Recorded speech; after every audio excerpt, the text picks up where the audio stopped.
ஆஹா! இந்த மாரி chicken nuggets செஞ்சா யாருக்கு தாங்க பிடிக்காது? ரொம்பவே சிம்பிளா எல்லாருக்கும் புடிச்ச மாரி செய்யலாம். ஃபர்ஸ்ட் ஒரு மிக்ஸி ஜார்ல பார்த்தீங்கன்னா, 500 கிராம் அளவுக்கு போன்லெஸ் சிக்கன் எடுத்திருக்கேன். இது கூட பார்த்தீங்கன்னா, 1 டீஸ்பூன் அளவுக்கு ஜிஞ்சர் கார்லிக் பேஸ்ட், தேவையான அளவுக்கு உப்பு, ஒரு 1/2 டீஸ்பூன் அளவுக்கு பெப்பர் தூள் ஆட் பண்ணி மிக்ஸில நல்லா ஒரு தடவ பிளெண்ட் பண்ணி எடுத்துட்டு வந்துருங்க. இப்போ ஒரு பட்டர் பேப்பர் மேல நம்ம சிக்கன் மின்ஸ் ஆட் பண்ணிட்டு, மேல ஒரு பட்டர் பேப்பர் போட்டு, இந்த சிக்கன பார்த்தீங்கன்னா, நல்லா தின்னா இந்த மாரி ரோல் பண்ணி எடுத்துக்கோங்க. உங்களுக்கு சிக்கன் நகெட்ஸ் ரொம்ப பிடிக்கும்னா மறக்காம இந்த வீடியோக்கு லைக் பண்ணிட்டு சிக்கன் நகெட்ஸ் பிடிக்கும்னு சொல்லி கமெண்ட்ல சொல்லிருங்க.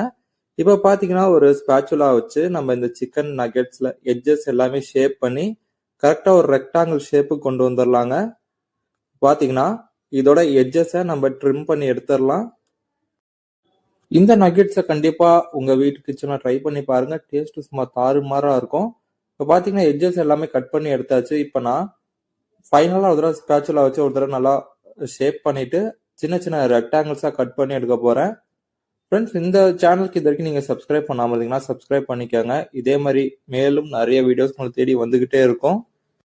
பாத்தீங்கன்னா இதே மாதிரி சின்ன சின்ன ரெக்டாங்கிளா கட் பண்ணி எடுத்துக்கோங்க. அடுத்ததா பாத்தீங்கன்னா 1 கப் அளவுக்கு பிரெட் கிரம்ஸ் எடுத்திருக்கேன், ஒரு பிஞ்ச் சால்ட் ஆட் பண்ணிருக்கேன், ஒரு பிஞ்ச் மிளகு தூள் ஆட் பண்ணிருக்கேன். எல்லாத்தையும் சேர்த்து நல்லா மிக்ஸ் பண்ணிக்கோங்க. அடுத்ததா இந்த சிக்கனை கோட் பண்றது பாத்தீங்கன்னா நான் ஒரு 2 முட்டையை உடைச்சு ஆட் பண்ணிக்கிறேன். அதே மாதிரி ஒரு சிட்டிகை உப்பு, ஒரு சிட்டிகை மிளகு தூள் ஆட் பண்ணி இந்த முட்டையை பாத்தீங்கன்னா நல்லா பீட் பண்ணி வச்சுக்கோங்க. அடுத்ததா இந்த சிக்கனை நம்ம கோட் பண்ண போறோம். அதுக்கு பாத்தீங்கன்னா ஃபர்ஸ்ட் மைதால நம்ம ஷேப் பண்ணி வச்சுக்கிற சிக்கனை ஒரு தடவை நல்லா கோட் பண்ணிட்டு எக்ஸஸ் மைதாவை இந்த மாதிரி நல்லா உதறிட்டு அடுத்ததா நம்ம ஆல்ரெடி பீட் பண்ணி வச்சுக்கிற முட்டையில இந்த சிக்கன் நகெட்ஸை ஒரு தடவை நல்லா கோட் பண்ணி எடுத்துக்கோங்க. ஃபைனலா பாத்தீங்கன்னா நம்ம சீசன் பண்ணி வச்சிருக்கிற பிரெட் கிரம்ஸ்ல இந்த சிக்கன் நகெட்ஸை எல்லா சைடுமே நல்லா கோட் பண்ணி எடுத்துக்கோங்க. இப்போ அடுப்பு ஆன் பண்ணி ஒரு பேனோ ஒரு கடாயோ வச்சுக்கோங்க.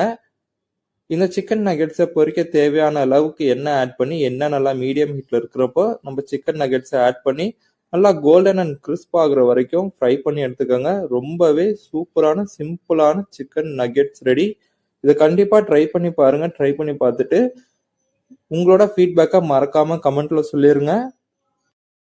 இந்த நகெட்ஸ் ரெசிபி உங்களுக்கு பிடிச்சிருந்தா மறக்காம இந்த வீடியோக்கு லைக் பண்ணிட்டு கமெண்ட்ஸ்ல பிடிச்சிருக்குன்னு சொல்லிட்டு போங்க. நம்ம சேனலுக்கு சப்ஸ்கிரைப் பண்ணாம இருந்தீங்கன்னா சப்ஸ்கிரைப் பண்ணிக்கோங்க. உங்களை இன்னொரு புது வீடியோல வந்து சந்திக்கிறேன். Until tata bye bye from Munna. Take care. Bye by.